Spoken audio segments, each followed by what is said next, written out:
Film ini dibuka pada waktu malam hari, bertepatan dengan perayaan Natal. Saat itu, sebuah kecelakaan lalu lintas terjadi di sana yang mengubah hidup seorang pria bernama Yong-il.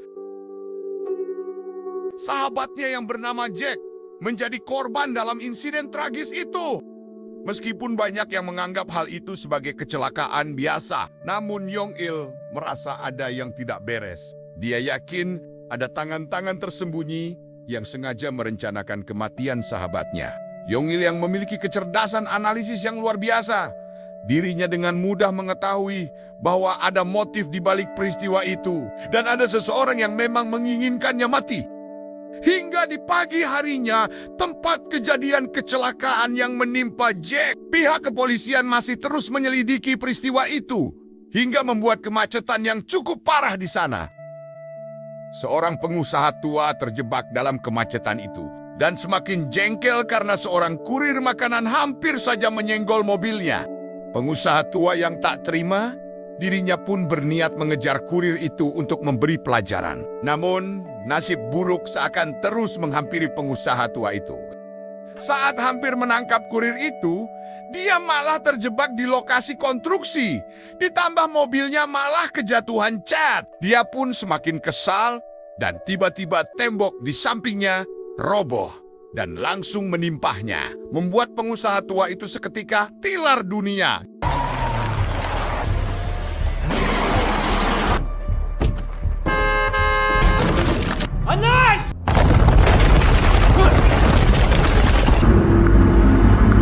Ternyata di balik semua ini bukanlah hal kebetulan saja. Kematian pengusaha itu telah direncanakan oleh sebuah organisasi yang bernama Petugas Pembersih dan itu dipimpin oleh Yong-il. Ya, Yong-il adalah sosok yang bekerja dalam dunia gelap. Dia menggunakan kecerdasannya untuk merencanakan pembunuhan tanpa harus menyentuh targetnya. Hari itu, setelah menerima bayaran dari kliennya, dia memanggil para anak buahnya untuk berkumpul di markas. Di bawah pimpinan Yong-il, dia memiliki 3 anggota yang bernama Jongman, si pengalih perhatian, kedua Chon, ahli penyamaran, dan ketiga bernama Jackie, si pembuat strategi. Namun dalam pertemuan malam itu, Yong-il tampak gelisah, terutama setelah membahas tentang kematian Jack. Dia khawatir ada organisasi pembersih lain yang mengincar nyawa mereka. 청소부 지시예요. 제키는 어떻게 생각해요? 또 청소부가 없다고 생각해요? 그럼 짝눈이 누가 죽였어요? 1년 만에 청소부가 다시 나타났어요. 아직도 사고로 죽었다고 생각해요? 짝눈이처럼 당할 수 없어요. Setelah itu, saat Jackie mengantar pulang 2 rekannya, Jongman yang belum tahu siapa itu Jack, bertanya kepada Jackie, kenapa Yong-il begitu mempermasalahkan kematian Jack ini? Lalu Jackie menjelaskan bahwa Yong-il dan Jack adalah pendiri organisasi mereka. Mereka telah bersahabat sedari kecil. Mereka berdua bersama-sama tumbuh di dunia gelap ini. Keesokan harinya, Yong-il mengamati seorang wanita bernama Jo Yong-sun. Dia datang untuk meminta bantuannya mengeksekusi seseorang. Ternyata target yang dimaksud Jo Yong-sun adalah ayahnya sendiri. Setelah Jo Yong-sun menempatkan berkas target di lokasi yang disepakati, Yong-il segera mempelajari dokumen itu. Dari berita-berita lama, terungkap kisah kelam tentang Jo Yong-sun, anak tunggal dari keluarga kaya yang ada di Korea. Ibunya adalah seorang pebisnis properti sukses, sementara ayahnya menjabat sebagai jaksa senior ketika ibunya terjerat dalam skandal suap, membuat posisi ayahnya pun terancam. Namun tak lama setelah itu, ibu Jo Yong-sun meninggal dalam sebuah kecelakaan yang membuatnya yakin bahwa kematian ibunya adalah hasil rencana sang ayah. Karena hal inilah alasan Jo Yong-sun meminta Yong-il untuk menghilangkan nyawa sang ayah. Namun, saat Yong-il menyelidiki lebih dalam, dia merasakan ada sesuatu yang tidak beres. Dia semakin yakin bahwa ada organisasi pembersih lain yang juga mengincar kelompoknya.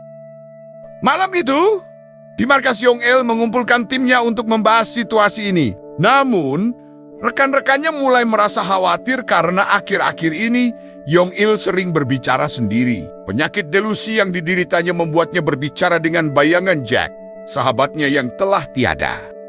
Keesokan harinya, Yang dan timnya mulai berdiskusi metode apa untuk mengeksekusi jaksa yang menjadi target mereka. Mereka mempertimbangkan berbagai metode, termasuk merencanakan kecelakaan lalu lintas. Tetapi menyadari bahwa itu akan melibatkan banyak korban yang tidak bersalah. Jackie kemudian mengusulkan untuk menggunakan sengatan listrik yang dianggap jauh lebih efektif. Yong-il pun setuju dengan syarat. Mereka harus menunggu hujan agar eksekusi semakin lebih sulit terdeteksi.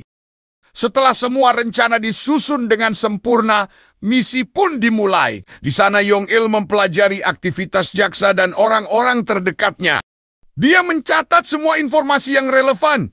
Dan pada malam hari, saat wartawan berkumpul untuk meliput sebuah acara, kilatan kamera mereka akan membantu menyamarkan aksi eksekusi. Namun di saat yang sama, seorang YouTuber misterius melakukan live streaming. Di dalam live-nya, si YouTuber memprediksi bahwa akan ada kematian seorang jaksa yang akan terjadi dalam waktu yang dekat. Dia menyebut dalang dari kematian jaksa ini adalah si manusia kupu-kupu.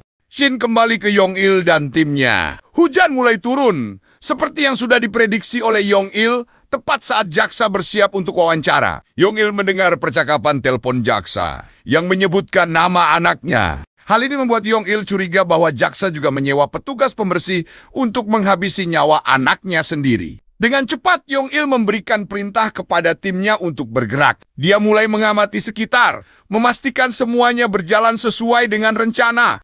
Namun ketika memberi kode kepada Jackie, dia tidak mendapat respon. Jackie tiba-tiba menghilang. Chon pun merasa misi akan gagal tanpa Jackie. Lalu dia meminta Yong-il untuk segera menghentikan misi ini. Namun Yong-il tetap tenang. Meskipun tanpa Jackie, dirinya yakin rencana mereka tetap akan berhasil. Mereka memulai misi ini dengan Chon yang terus memotret jaksa dengan flash yang sangat terang. Dalam waktu yang tepat, Jo Yang-son secara tidak sengaja melepaskan kursi roda ayahnya. Dan sang jaksa meluncur menuju tiang yang sudah dipasang aliran listrik pun menewaskannya. 지금이야.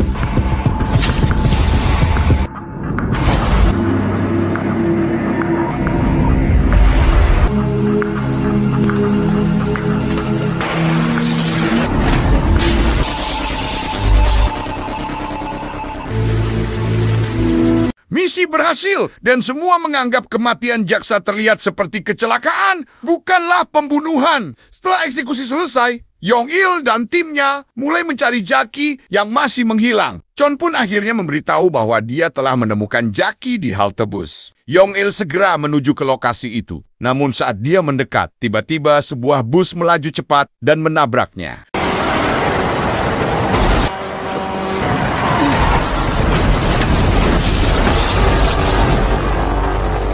Beruntung, Yong-il berhasil selamat dari insiden bus yang akan menabraknya.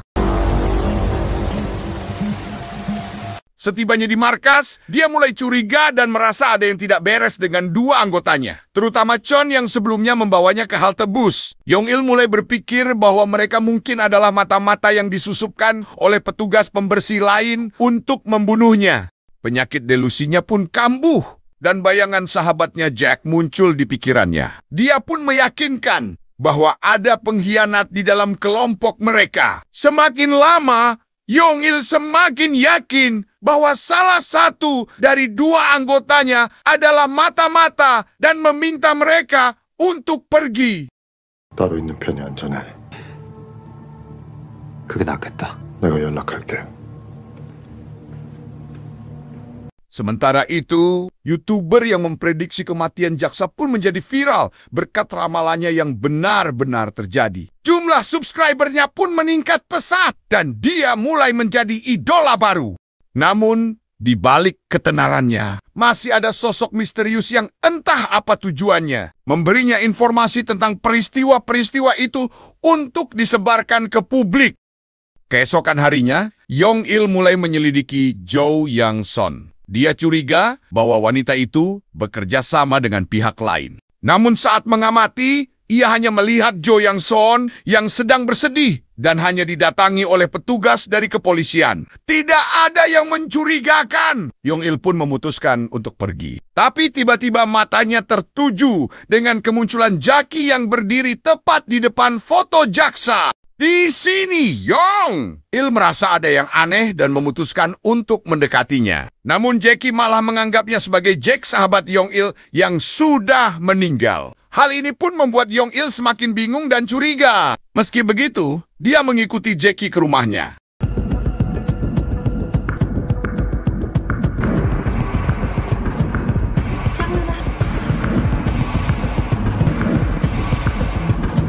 Sesampainya di rumah, Yong Il terkejut melihat keadaan rumah Jackie yang berantakan. Dia pun baru menyadari bahwa Jackie mengidap penyakit Alzheimer yang membuatnya kehilangan ingatan. Melihat kondisi anggota timnya yang terpuruk, Yong Il pun merasa sedih.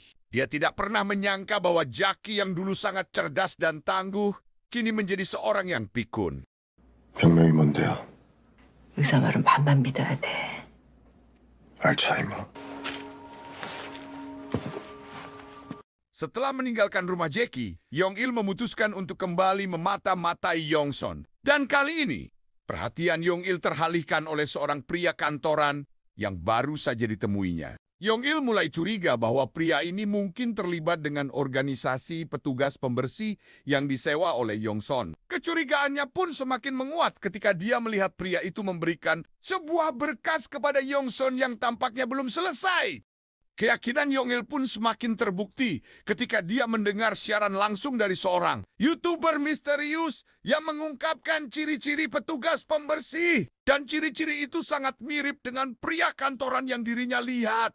YouTuber itu juga menyebut bahwa target eksekusi kali ini adalah seorang jurnalis muda. Yong Il terus mengawasi pria kantoran itu dan akhirnya menemukan pria itu sedang bersama dua anak buahnya seperti sedang merencanakan sesuatu. Yong Il berhasil menyusup ke kantor pria itu untuk mencari tahu siapa yang akan menjadi target berikutnya. Di sana, dia menemukan sebuah berkas tentang tanggal tertentu yang menunjuk kepada seorang jurnalis. Yong Il pun yakin bahwa jurnalis ini adalah target selanjutnya. 깜빡이시다. 도둑기자.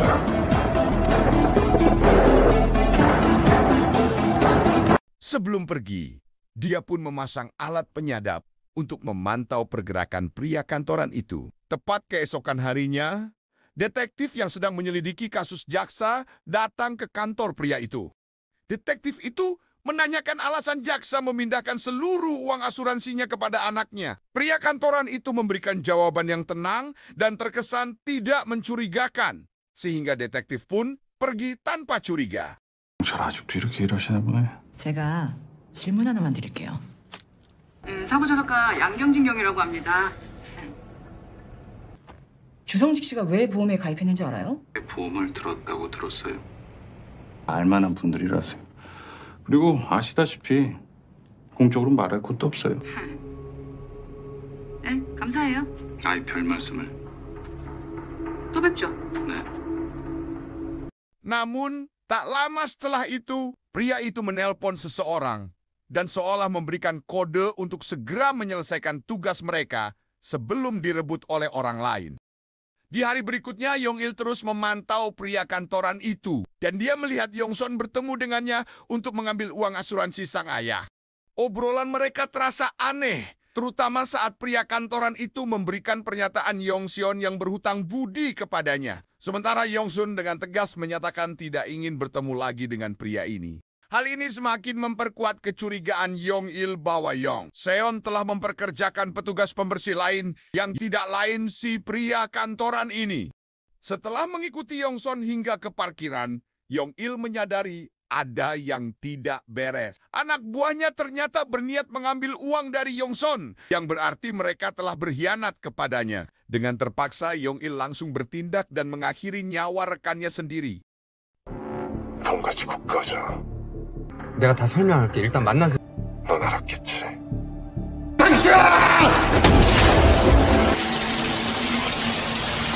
Ketika Yong Il keluar dari gedung itu, dia dibuat terkejut melihat Yongson tilar dunia jatuh dari atap gedung tepat di hadapannya.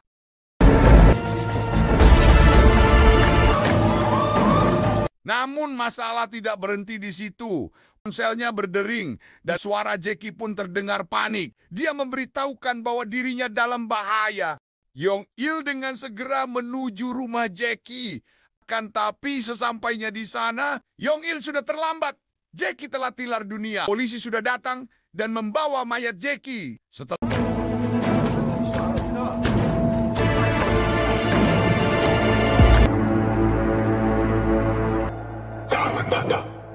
Setelah itu, Yong-il pun pulang ke kontrakannya dan sudah banyak polisi yang menyelidiki lokasi sekitar. Saat masuk rumah, betapa terkejutnya dia ketika melihat rumahnya sudah berantakan. Barang-barang telah hilang dan bahkan catur kesayangannya pun telah dicuri. Yong-il merasa tidak berdaya. Musuh yang selama ini dia anggap pria kantoran biasa, ternyata lebih berbahaya dari yang ia kira. Di sisi lain, orang YouTuber yang selama ini memprediksi kematian menyamar sebagai tukang paket untuk menyusup ke stasiun TV. Tujuannya adalah untuk menyabotase siaran dan melakukan live streaming untuk mengungkapkan identitas asli si manusia kupu-kupu. Setelah mengalami begitu banyak kehilangan, Yong-il memutuskan untuk menggunakan otak jeniusnya untuk balas dendam. Dia merencanakan pembunuhan terhadap pria kantoran di tengah keramaian kota, di tempat yang penuh orang. Dan namun saat dia sedang memulai rencana itu, sebuah siaran langsung di TV berhasil dihack. Dan si YouTuber mengungkapkan bahwa si manusia kupu-kupu yang selama ini ia cari ternyata adalah Yong-il itu sendiri. Lalu pria kantoran yang selama ini dianggap musuh, ternyata hanya seorang pegawai asuransi biasa. Yang ternyata selama ini pegawai itu mengurus sumbangan dari Yongson kepada seorang jurnalis yang dianggapnya akan dibunuh. Dan akhirnya, Yong-il pun menyadari bahwa semua yang terjadi selama ini, termasuk pengkhianatan yang dia kira ada di dalam kelompoknya, hanyalah hasil dari delusinya. Tidak ada pengkhianatan di antara timnya. Dan semua yang dilakukan justru menyebabkan kematian orang yang tidak bersalah. Rencana yang dia anggap sempurna kini berakhir dengan korban yang tidak pantas. 그게 우리가 만든 세상이겠지? 아직도 청소부가 없다고 생각해요? 뛰려고 하지도 않잖아. 아니야?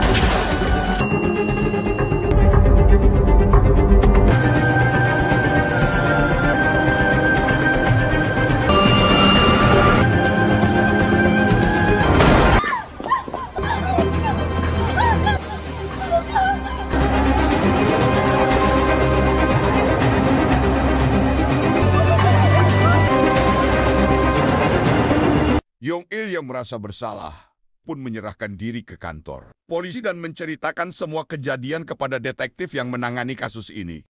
Dia ingin hukuman yang setimpal atas apa yang telah dia perbuat. Namun, detektif itu mengatakan bahwa tanpa bukti yang jelas, tidak ada yang bisa dia lakukan. Semua kasus kematian yang melibatkan Yong-il tidak bisa dibuktikan, dan Yong-il tidak bisa dibunuh. Dia pun disarankan untuk pergi ke psikiater saja. 설계된 사고예요? 네. 여기는 경찰서예요. 정신과 치료를 받으세요. Dan film pun diakhiri dengan sebuah plot twist yang mengejutkan, di mana detektif yang selama ini menangani kasus ini ternyata adalah anggota pembersih lain yang memang berencana menghancurkan kelompok Yong-il agar menjadi satu-satunya petugas pembersih yang ada di sana. Tamat. Ending yang sangat membagongkan. Terima kasih buat kalian yang sudah menonton video ini sampai habis. Sampai jumpa di video selanjutnya. Saya FJRC Meki pamit undur diri. Salam Sabuners. Bye-bye.